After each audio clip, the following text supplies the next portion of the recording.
Di tengah pesatnya perkembangan kota Bekasi, terdapat seni bela diri tradisional bernama golok terbang yang berakar pada kebudayaan Betawi dan terus dilestarikan pada generasi penerusnya. Golok terbang Bekasi bukan sekedar teknik pertahanan diri. Di dalamnya terkandung nilai kedisiplinan, kesadaran, pengendalian diri, penghormatan kepada guru, serta tanggung jawab dalam menggunakan ilmu bela diri. Ketertarikan saya mempelajari seni golok terbang Bekasi itu bermula dari senang dengan sebuah desain golok, di mana sekitar kelas 3 atau 4 SD itu dulu saya pernah diajak ngarit gitu, nyari umpan kambing, tetapi nggak ketemu sama aritnya, akhirnya bawa golok. Yang akhirnya di situ saya lihat seorang tokoh namanya Bapak Haji Totohir itu coba memainkan, bukan mainkan ya, tapi lebih mencontohkan gitu pemakaian golok gitu. Dia motong rumput dengan tangannya, diputar goloknya seperti mesin potong rumput, yang akhirnya saya tertarik gitu untuk mempelajari golok itu ternyata bukan cuma hanya untuk bela diri, tapi punya unsur seni gitu. Deni Saifuddin Hidayatullah yang dikenal sebagai Bang Jiung mengembangkan ketertarikan masa kecil itu menjadi silat golok terbang Bekasi. Bagi Bang Jiung, golok terbang tidak hanya menjadi sarana untuk mempelajari teknik bela diri, tetapi juga ruang pembinaan bagi generasi muda. Oh gitu, nah.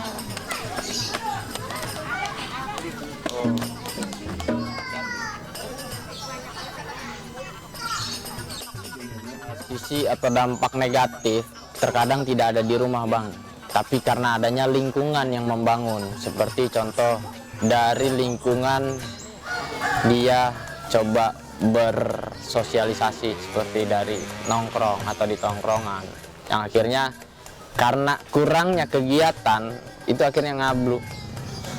Kayak coba mengenalkan yang muda, gaya dengan yang muda kekinian, trek-trekan motor, atau mungkin seperti fenomena sekarang ngebacok orang, itu menjadi satu kebanggaan.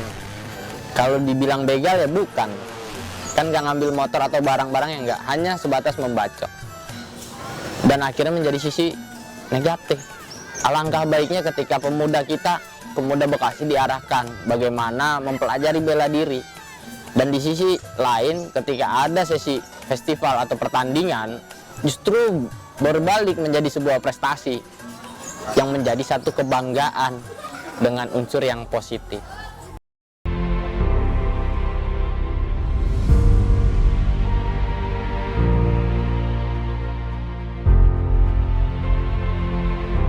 Melalui latihan yang terarah, energi dan keberanian, generasi muda dapat dibentuk menjadi kedisiplinan, tanggung jawab, serta kemampuan untuk mengendalikan diri.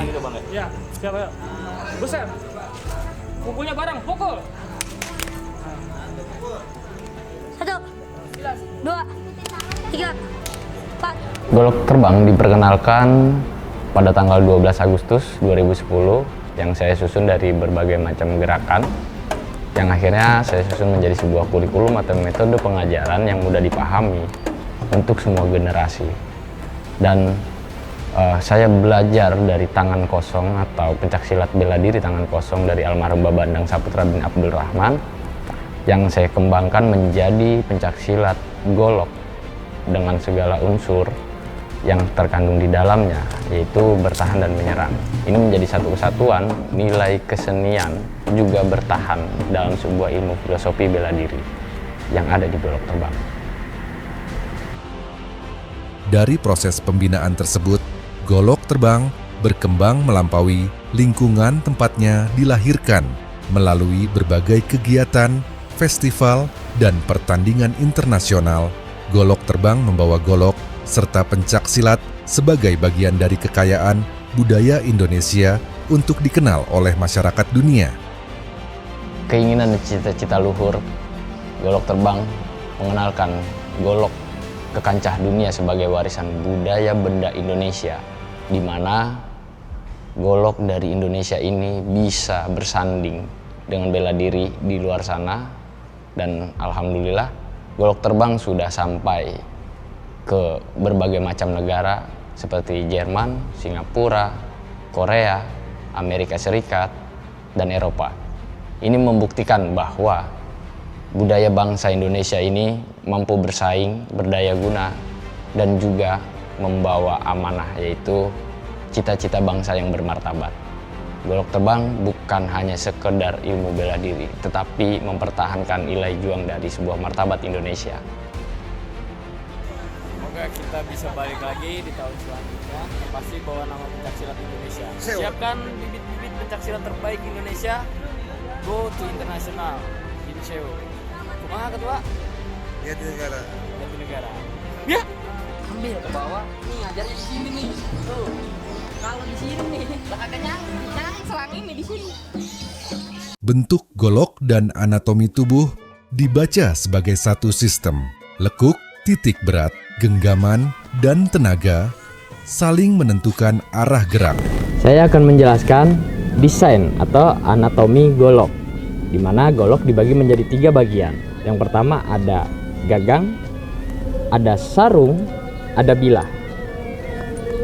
Pertama, dalam gagang ada yang namanya lunggu, kemudian ada yang namanya embun, ada yang namanya pendul, ada yang namanya jengkolan, ada yang namanya cating, ada yang namanya eluk, ada yang namanya payus, ada yang namanya pal, ada yang namanya selud.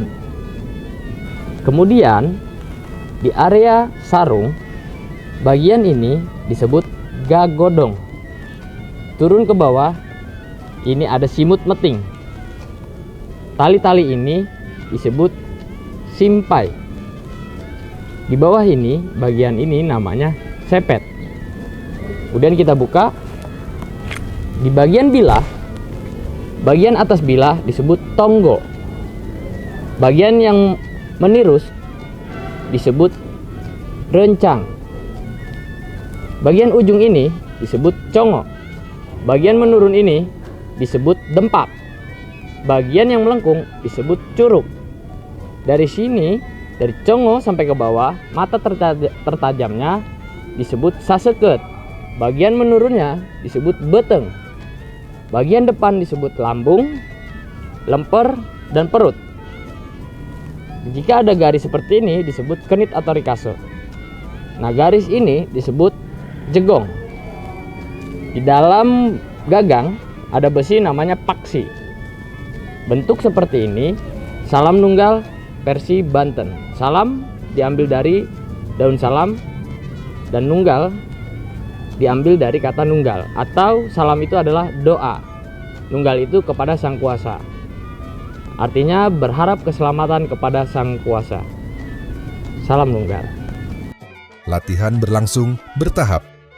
Alat dipilih sesuai tingkat kemampuan, dari pengenalan arah, gerak hingga pengujian terkontrol oleh pesilat yang memenuhi syarat. Dalam kurikulum golok terbang dibagi menjadi 3 season atau tahapan. Yang pertama, pesilat wajib memiliki bentuk disiplin ilmu atau pengetahuan. Ada 3 tahapan di mana tidak semua pesilat bisa memegang golok, karena sejatinya golok itu adalah bagian dari personalifikasi seorang pesilatnya. Nah, 3 tahapan ini dibagi menjadi sebuah golok. Variabelnya ada golok kayu, di mana bahan kayunya itu bisa dari kayu rengas, kayu asem. Nah, golok kayu ini bersifat tujuannya adalah untuk mengolah dasar sebagai pondasi. Pesilat bisa menggunakan alur golok dengan fleksibel. Nah, yang kedua adalah golok yang tidak tajam. Bahan materialnya itu biasanya stainless. Kenapa? Pesilat akan coba masuk bagaimana mempercayai antara dia dengan bendanya, yaitu golok. Dia akan memahami rules sepenuhnya dan coba menaruh kepercayaan bahwa benda yang dia pegang itu menjadi sebuah identitas personalnya.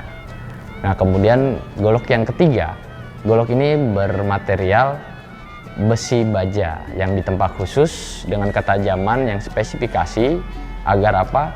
Meningkatkan daya insting dari pesilat. Bagaimana cara memakai rule dari gerakan, akselerasi dan rasio yang disesuaikan menjadi satu kesatuan, seni keindahan juga bela diri pertahanan, yang mana ini sangat tercantum dalam rule filosofi golok terbang, bahwa golok itu tidak untuk dipermainkan tetapi menjadi sebuah identitas diri pesilatnya. Teknik dasar membentuk kosakata gerak semuanya dilatih dengan kendali. Dalam seni bela diri golok terbang memiliki konsep dasar bela diri seperti bacok, tebas, sayat, sosrok, tusuk, punggel, dan nutug.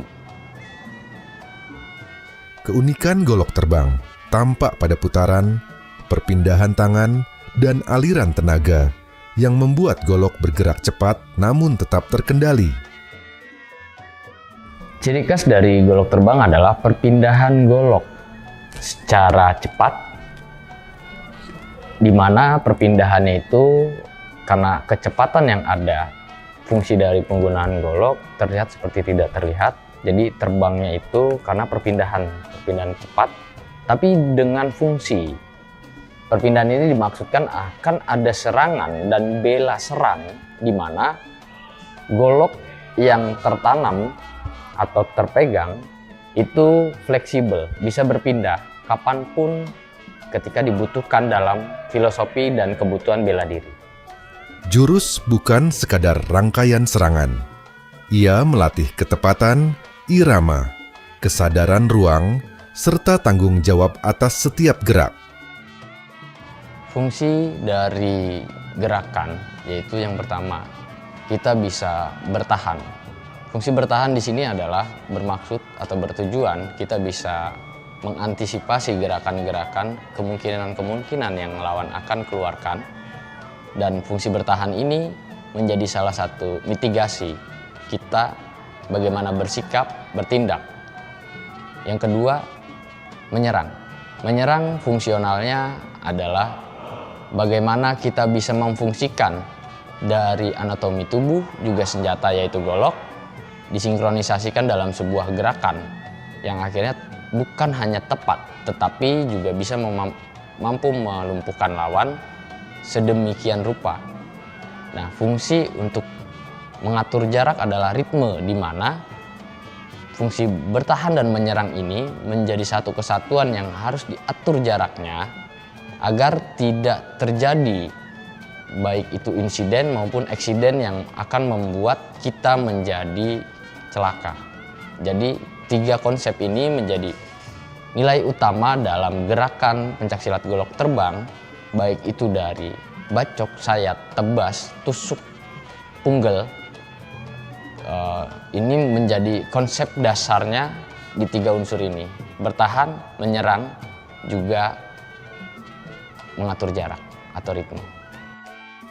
Perjalanan itu memperoleh pengakuan pada tahun 2017 ketika upaya pelestarian dan penciptaan jurus golok terbang dicatat sebagai bagian dari seni budaya khas Kota Bekasi.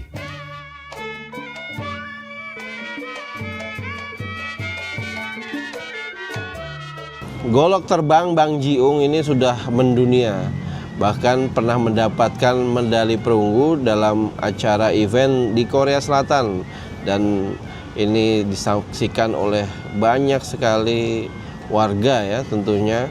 Nah, ini harus kita lestarikan. Kita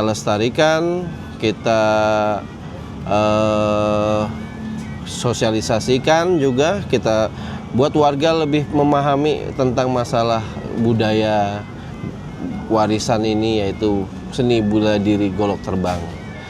Pencaksilat golok terbang telah mendapatkan pengakuan dari pemerintah Kota Bekasi dengan diterbitkannya surat keterangan di tahun 2017 dari dinas terkait, dan juga mendapatkan sebuah pengakuan yang diatur dalam sebuah perda menjadi ciri khas pencaksilat Kota Bekasi dengan diterbitkannya sebuah piagam penghargaan yang ditandatangani Wali Kota sebagai bentuk pelestarian pencaksilat ciri khas Kota Bekasi. Dan di tahun 2025, golok terbang diakui di warisan budaya Pemda Provinsi Jawa Barat menjadi aliran pencaksilat golok terbang Bekasi. Pengakuan adalah titik penting, bukan akhir perjuangan. Warisan hanya akan hidup jika dipahami, dipraktikkan, dan diteruskan. Golok terbang ini orang yang salah satu seniman golok yang agak langka. Sebab banyak seniman itu atau banyak pesilat-pesilat yang hanya menjadi follower. Sedangkan golok terbang ini dia betul-betul mendalami sisi dan cerita sampai filsafat golok.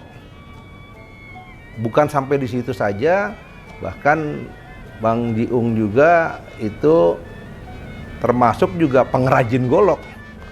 Artinya inilah yang dibutuhkan oleh Kabupaten Bekasi, di mana totalitas berkesenian ini memang dituntut kepada semua pihak. Sehingga kita cuma tidak hanya tentang pengetahuan pencaksilatnya saja, tapi pengetahuan tentang latar belakang, pengetahuan tentang dari mana sisi goloknya, itu juga menjadi hal yang penting. Pewarisan terjadi melalui hal-hal sederhana, datang berlatih, mengulang gerak, menerima koreksi, dan belajar menghormati proses. Waktu itu beliau pernah bilang ke aku dan teman-teman bahwa di silat itu bukan hanya menjelaskan tentang silat saja, tetapi harus mengenal lebih dalam tentang diri sendiri. Jadi beliau bisa dibilang membimbing murid-muridnya untuk bisa berkembang lebih dalam lagi atau berkembang di luar silat. Jadi beliau juga gak cuman bahas tentang silat gitu. Beliau selalu meyakinkan aku dan teman-teman untuk selalu yakin sama diri sendiri. Aku harus gimana di masa depan, aku harus gimana di usia yang saat ini. Jadi beliau bukan cuma membahas silat juga sih, dia membahas hal yang lain-lain. Jadi kesimpulannya seperti mendapatkan ilmu dari seorang guru. Perkembangan silat golok terbang telah menjangkau berbagai negara. Sejumlah murid dari luar Indonesia belajar secara langsung kepada Bang Jiung untuk mengenal teknik, filosofi, dan nilai budaya yang terkandung dalam setiap gerakannya.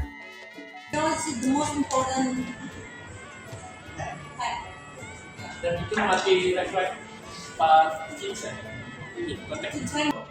Because the Syria we forget why untuk government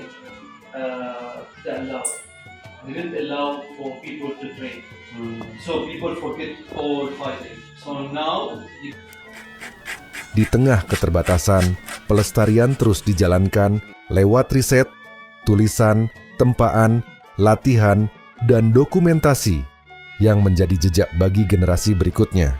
Kecil, kadang ada orang yang suka nggak sabar.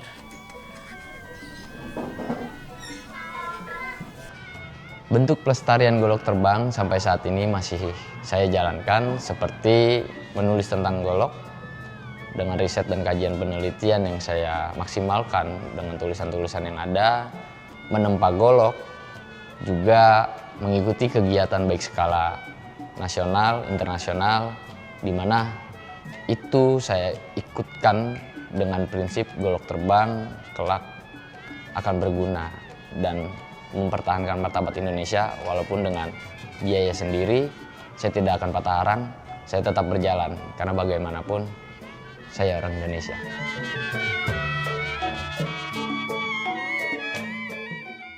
Harapannya sederhana namun besar.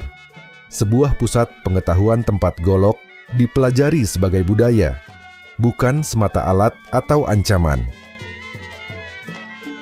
Harapan serta keinginan bahwa masyarakat lokal khususnya yang ada di Bekasi mampu mengapresiasi kehadiran golok sebagai benda yang memiliki nilai filosofi dengan kelengkapan di dalamnya menjadi sebuah rule di mana benda ikonik ini menjadi sebuah marwah, jati diri dan juga martabat.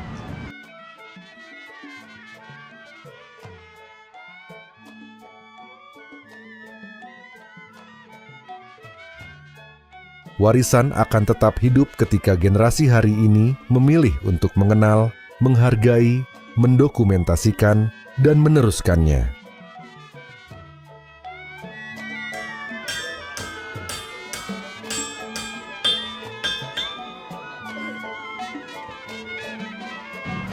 Saya mengajak untuk masyarakat Bekasi khususnya dan umumnya masyarakat Indonesia, mari kita sama-sama lestarikan budaya kita, khususnya generasi penerus bangsa, di mana golok terbang bisa diterima dalam semua lini, ikut serta membangun dalam pembangunan dan mempertahankan budaya Indonesia untuk kita, warga Bekasi khususnya Indonesia.